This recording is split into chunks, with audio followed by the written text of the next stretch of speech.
क्यों करा जाता है पूर्णिमा का व्रत? पूर्णिमा का व्रत करने का कारण क्या है बताइए? आप इतने सालों से कर रही हो, कई माताएं कर रही होंगी पूर्णिमा का व्रत। एक समय फलाहार करती हैं, एक समय भोजन करती हैं। भोजन में खीर का होना जरूरी होता है पूर्णिमा के व्रत में। दूध की सामग्री होना जरूरी होती है पूर्णिमा के व्रत में। 12 महीने की पूर्णिमा करो, मना नहीं है। और पूर्णिमा उठाने का भी समय होता है।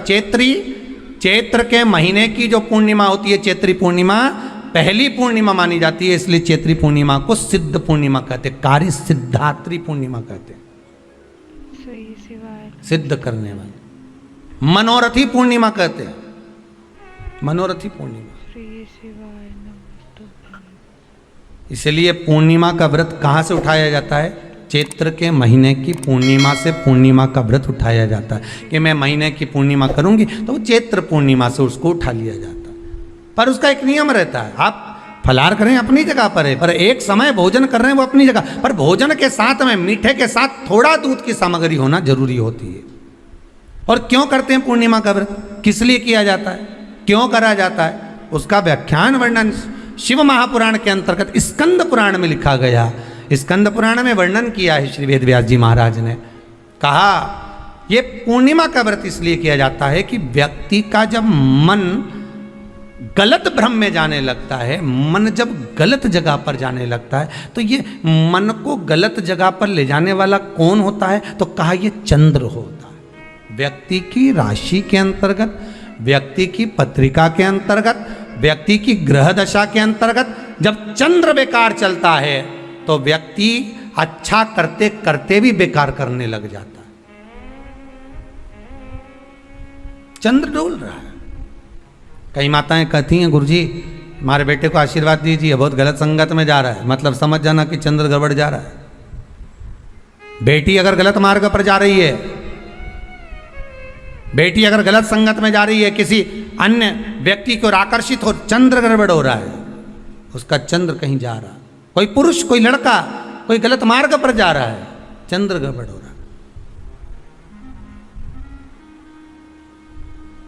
घर में जो क्लेश उत्पन्न होता है, घर में जो विवाद उत्पन्न होता है, उस विवाद को रोकने के लिए केवल चंद्र की ही, इसलिए तो पूर्णिमा घर की नारियां हमारे यहाँ हिंदू धर्म में यहाँ तक स्कंद पुराण में कह दिया कि प्रत्येक पूर्णिमा आप लोग कभी आप लोगों ने सत्यनारायण जी की कथा करवाई है? जितने लोग आस्था चैनल पर कथा सुन रहे हैं, जितने लोग फेसबुक यूट्यूब पर कथा सुन रहे हैं, यूट्यूब पर कथा का श्रवण कर रहे हैं, उनने कभी सत्यनारायण की कथा करवाई होगी। तो उसमें लिखा है हर कार्तिक, हर पूर्णिमा को, हर संक्रांति को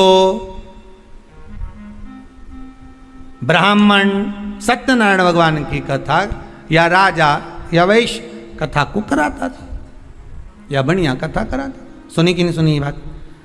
सत्यनारायण भगवान की कथा में लिखा है, स्कंद पुराण के अंतर्गत जो सत्यनारायण भगवान की कथा का स्मरण किया उसमें लिखा है प्रत्येक संक्रांति पूर्णिमा को सत्यनारायण की कथा करवाने लगा और ये योनि को प्राप्त हुआ, इस योनि से छूटा, इस योनि में गया।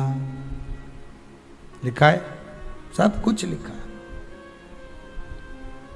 अब उत्ते से समझ जाओ कि पूर्णिमा को सत्यनारायण की कथा करने का बोला है।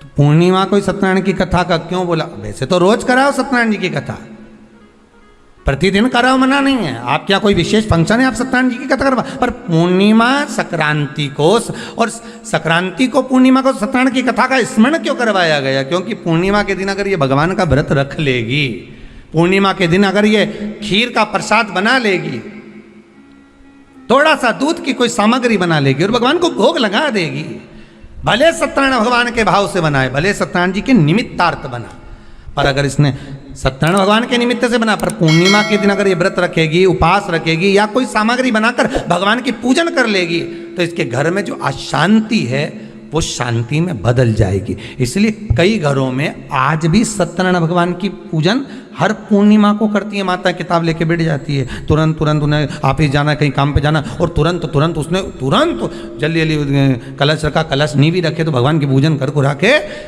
ब्राह्मण देवता को बुला लेगी, ब्राह्मण नहीं आएंगे तो खुद कर लेगी, पर करती जरूर है। इतना सा आटा सेक लेगी, पंजेरी बनाई, सीरा बनाई, मिठाई रख दो, कुछ भी करेगी पर सत्यनारायण की कथा कर ले। उसका मन लग गया उसमें, मतलब पूर्णिमा को करना है। उसको करने से क्या होता है? शांति रहती है, शीतलता रहती है। जिसके घर में हर महीने की पूर्णिमा को खीर बनती हो, ध्यान दीजिएगा, बहुत सुंदर संवाद चल रहा है, बहुत ध्यान देने वाली बात है। प्रत्येक महीने की पूर्णिमा को जिसके घर में दूध की सामग्री बनती हो, दूध की सामग्री तैयार होती हो, खीर प्रसाद तैयार होता हो, उसके घर में कभी क्लेश नहीं हो सकता। चाहे सास बहू एक दूसरे के सामने वो कहे ना, वो सांप और नेवले की लड़ाई क्यों ना, फिर भी शांति हो जाती है। पर प्रत्येक महीने की पूर्णिमा होना चाहिए। ये नहीं कि तुमने एक महीने की पूर्णिमा पे बना लिया और दूसरे महीने की पूर्णिमा को गायब कर दिया। फिर किसी ने कह दिया आज चूरमा तो बन रहा है, दाल बाटी तो बन रही है चूरमे के साथ में, लड्डू बन रहे हैं, तो काय को खीर बना रही हो? तो तुमने अब वो खीर प्रसाद,